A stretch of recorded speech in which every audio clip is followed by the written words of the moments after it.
नमस्कार, आप देख रहे हैं 4 टीवी न्यूज। मैं हूं आपके साथ अलकमा। आइए नजर डालते हैं देश की तमाम बड़ी खबरों की ओर। पहली खबर कर्नाटक से है, जहां जेल में कथित रूप से सीरियल रेपिस्ट और आतंकवादियों को वीवीआईपी ट्रीटमेंट दिए जाने की खबर पर भारतीय जनता पार्टी ने कड़ी निंदा की है। भाजपा प्रवक्ता शहजाद पूनावाला ने कहा कि कांग्रेस पार्टी हमेशा इस्लामिक जिहादी आतंक के प्रति नरम रवैया रखती आई है और अब फिर वही मानसिकता दिखा रही है। दिल्ली में प्रेस कॉन्फ्रेंस करते हुए उन्होंने कहा, एक तरफ आतंकवाद पर हमला किया जा रहा है, जबकि दूसरी तरफ कर्नाटक में आतंकवादियों के लिए फोन पार्टी और जलसा हो रहे हैं। उन्होंने तंज कसते हुए कहा कि कर्नाटक की जेल में बिरयानी फॉर आतंकवादी चल रहा है। एक विंडो पे दिखता है कि टेरर पर हमला किया जा रहा है। जम्मू कश्मीर से लेकर फरीदाबाद तक टेरर पर हमला, और कर्नाटका जहां पर कांग्रेस की सरकार है वहां पर टेररिस्ट के लिए फोन पार्टी और जलसा। एक तरफ टेरर पर हमला किया जा रहा है, नागरिकों को आतंकवादियों के नापाक मंसूबों से बचाया जा रहा है, आतंकवाद की घटना से पहले आतंकवादी के गर्दन पर हाथ रखकर उसको दबोच कर हम पकड़ने का काम कर रहे हैं। और दूसरी तरफ कर्नाटका की जेल से, जहां पर कंट्रोल कांग्रेस का है, आतंकवादी पकड़ा गया है, उस आतंकवादी के लिए हमला नहीं करती कांग्रेस, उसके लिए वीवीआईपी ट्रीटमेंट और जलसा का आयोजन करती है कांग्रेस।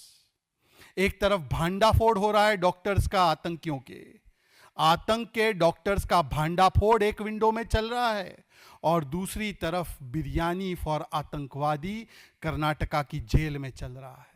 बड़ी खबर बिहार से आपको बता दें, जहां बिहार विधानसभा चुनाव के दूसरे और अंतिम चरण के लिए प्रचार खत्म हो चुका है, लेकिन आरोप प्रत्यारोप का दौर जारी। कांग्रेस के नेता मदन मोहन झा ने कहा कि भाजपा जेडीयू ने महागठबंधन का घोषणा पत्र चोरी किया है, लेकिन कांग्रेस जो कहती है वो करके दिखाती है। उन्होंने कहा कि भाजपा जेडीयू ने अपने वादे कभी पूरे नहीं किए, इन्हें नया घोषणा पत्र जारी करने के बजाय अपना रिपोर्ट कार्ड पेश करना चाहिए था। मदन मोहन झा ने कहा कि नरेंद्र मोदी को 11 साल का और नीतीश कुमार को 20 साल का हिसाब देना चाहिए, लेकिन ये लोग हिसाब देने के बजाय इतिहास की बातें करते हैं। उन्होंने कहा कि जनता सब समझ रही है और अब महागठबंधन के साथ मजबूती से खड़ी है। हम राज्य में सरकार बनाने जा रहे हैं। मैनिफेस्टो में दिया, और उससे पहले 4-5 महीने से हमारे सारे वर्कर उस पर काम कर रहे थे। उन्होंने हमारा ही चोरी किया है। मैनिफेस्टो में जो बात आई उसको पार्टली उन्होंने अपने घोषणा पत्र में किया, कुछ को इम्प्लीमेंट भी किया। हमारे घोषणा पत्र में जो बात है, राहुल गांधी जी की दूसरे जगह भी सरकार बनी है, आप वहाँ पता कीजिए। उन्होंने जो घोषणा किया, जो मैनिफेस्टो में दिया, उसको इमीडिएट इम्प्लीमेंट भी किया है। मैं आशा करता हूं, जब बहुत दिन नहीं है, एक दिन का मामला है, कल चुनाव खत्म हो जाएगा। आप लोग को पुनः हम धन्यवाद भी देते हैं और उनसे भी आग्रह करते हैं, एक दिन में भी 5 साल पर चुनाव होता है, जनता जवाब मांगती है विधायक से।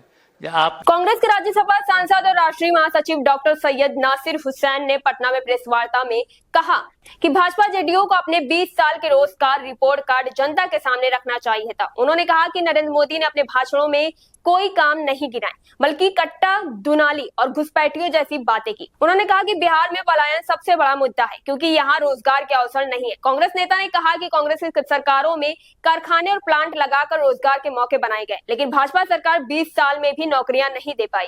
हम लोग ने मैनिफेस्टो में दिया, और उससे पहले 4-5 महीने से हमारे सारे वर्कर उस पर काम कर रहे थे। उन्होंने हमारा ही चोरी किया है। मैनिफेस्टो में जो बात आई उसको पार्टली उन्होंने अपने घोषणा पत्र में किया, कुछ को इम्प्लीमेंट भी किया। हमारे घोषणा पत्र में जो बात है, राहुल गांधी जी की दूसरे जगह भी सरकार बनी है, आप वहाँ पता कीजिए। उन्होंने जो घोषणा किया, जो मैनिफेस्टो में दिया, उसको इमीडिएट इम्प्लीमेंट भी किया है। मैं आशा करता हूं, जब बहुत दिन नहीं है, एक दिन का मामला है, कल चुनाव खत्म हो जाएगा। आप लोग को पुनः हम धन्यवाद भी देते हैं और उनसे भी आग्रह करते हैं, एक दिन में भी 5 साल पर चुनाव होता है, जनता जवाब मांगती है विधायक से, आपने क्या किया। उनको जवाब देना चाहिए 20 साल का और केंद्रीय सरकार को 11। रायपुर से आपको बता दें, जहां मीडिया से बात करते हुए सपा अध्यक्ष अखिलेश यादव ने केंद्र सरकार पर हमला बोला। उन्होंने कहा, अगर घुसपैठिए पिछले 11 साल से आ रहे हैं तो ये खुद भाजपा सरकार की नाकामी है। अखिलेश यादव ने कहा कि भाजपा सिर्फ बयानबाजी करती है, लेकिन सीमा सुरक्षा और राष्ट्रीय हितों के असली मुद्दों पर फेल रही है। उन्होंने कहा कि इस मुद्दे को लेकर लोकसभा में उठाएंगे। लखनऊ से आपको बता दें, जहां आयोजित प्रेस कॉन्फ्रेंस में सपा चीफ अखिलेश यादव ने कहा कि आधार कार्ड को मतदाता सूची की गहन पुनरीक्षण में न मानने के फैसले के खिलाफ सुप्रीम कोर्ट जाएंगे। उन्होंने कहा कि सरकार अपने ही कागज को नहीं मान रही है। अखिलेश यादव ने कहा, आधार कार्ड में सब विवरण मौजूद हैं, फिर भी अगर उसे नहीं माना जाए तो वो फिर भी सुप्रीम कोर्ट का दरवाजा खटखटाएंगे। उत्तर प्रदेश में मतदाता यानी एसआईआर अभियान मंगलवार से शुरू हुआ, लेकिन पहले ही दिन इसमें दिक्कत आ गई। लखनऊ सहित कई जिलों में बूथ लेवल अधिकारियों का गणना के फॉर्म समय पर नहीं मिले, जिससे अभियान की शुरुआत प्रभावित हुई। हालांकि अन्य जिलों में अभियान शुरू हो गया। अधिकारियों ने कहा कि आगे किसी को परेशानी नहीं होगी और प्रक्रिया को तेजी से पूरा करने के लिए चुनाव आयोग ने पूरी व्यवस्था की है। मध्य प्रदेश से आपको बता दें, जहां मंत्री चैतन्य कश्यप ने कहा कि भावांतर योजना की पूरी पारदर्शिता के साथ लागू किया गया है। उन्होंने बताया कि सरकार का उद्देश्य है कि हर पात्र किसान को उसका हक समय पर मिले। कश्यप ने बताया, ये योजना के तहत 13 नवंबर को किसानों को राशि का भुगतान किया जाएगा। उन्होंने कहा, ये योजना किसानों की आर्थिक स्थिरता बढ़ाने और उन्हें फसलों का उचित मूल्य दिलाने की दिशा में राज्य सरकार का एक बड़ा कदम है। अभी का जो वर्तमान मुद्दा है भावांतर योजना, यह भावांतर योजना का पहला जो हमने इसमें आप सारे लोगों को बताया गया था कि 14 दिन के अंदर इसका पहला मॉडल रेट निकाला जाएगा। तो सोयाबीन के अंदर यह योजना मुझे लगता है कि देश के अंदर मध्य प्रदेश में ही सबसे सफल रूप से लागू हो पाई है, क्योंकि जो पहला भावांतर का रेट निकला है वह रेट 4036 रुपये का निकला था और उसके बाद अब प्रतिदिन हम भाव निकाल रहे हैं। 24/11 से 7/11 का 4020 था और आज का 4036 है। और मुझे आपको बताते हुए बड़ी प्रसन्नता है कि अगले 13 तारीख के दिन मुख्यमंत्री जी के द्वारा देवास से करीब 1,32,000 किसानों को 300 करोड़ का भुगतान भावांतर का जो करीब 1300 रुपये के आसपास क्विंटल पर आएगा, यह भुगतान सीधे उनके बैंक खातों में किया जाएगा। 1,60,000 किसानों ने करीब 2,70,000 टन का सोयाबीन विक्रय करा है। अब जो प्रतिदिन रेट आएगा, रोज का रेट जारी होता जाएगा, मंडी को मालूम रहेगा। और यह इतनी पारदर्शी योजना और इतने सफल तरीके से पूरी खरीदी का मॉडल, खरीदी से लेकर के किसानों को जो लाभ मिल रहा है, पूरे लाभ के साथ में मुझे लगता है मध्य प्रदेश ने इसमें भावांतर योजना में देश में एक अपनी बहुत ऊंचाइयां प्राप्त करी है। और इसका जो सिंगल क्लिक से जो भुगतान किया जाएगा, यह भी संभवतया इतना जल्दी, पूर्व में भी जो खेतों का नुकसान हुआ था, फसल का मुआवजा सारे जिलों के अंदर आकलन करके फसल के बाजार में आने से पहले ही उनको दे दिया गया है।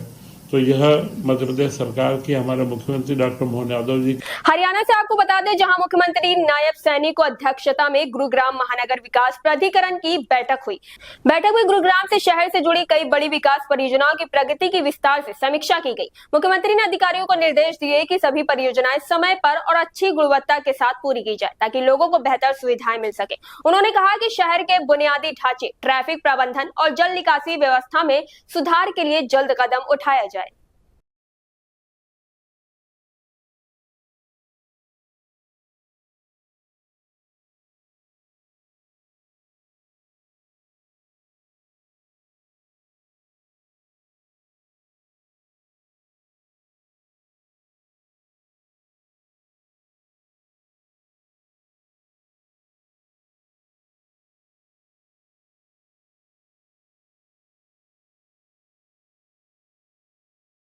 मध्य प्रदेश से आपको बता दें, जहां सरकार ने नवीकरणीय ऊर्जा को बढ़ावा देने के लिए एक बड़ा फैसला लिया है। मंत्री चैतन्य कश्यप ने बताया कि राज्य में रेस्को योजना के तहत सभी सरकारी भवनों पर सौर ऊर्जा संयंत्र लगाए जाएंगे। उन्होंने कहा कि इससे ऊर्जा को लागत घटेगी और पर्यावरण संरक्षण को बढ़ावा मिलेगा। इस योजना का मकसद है कि मध्य प्रदेश सौर ऊर्जा के क्षेत्र में आत्मनिर्भर बने और स्वच्छ ऊर्जा के उपयोग को प्रोत्साहित किया जाए। मंत्री ने कहा कि विभिन्न सरकारी विभागों और संस्थानों में सौर संयंत्र लगाने का काम जल्द शुरू किया जाएगा। महत्वपूर्ण योजना रेस्को योजना, जो सोलर सिस्टम को शासकीय भवनों के ऊपर लगाई जाती है, इसमें शासन की कोई राशि नहीं लग रही है। पूर्णतया यह टेंडर बेस है, निजी पीपीपी मॉडल पर आधारित है और हर शासकीय भवन के ऊपर हमारा प्रयास है कि हम इस सोलर योजना को आगे बढ़ाएं। उसके लिए इस खबर में बस इतना ही। ऐसे तमाम खबरों से जुड़े रहने के लिए देखते रहिए वोल्ट टीवी न्यूज।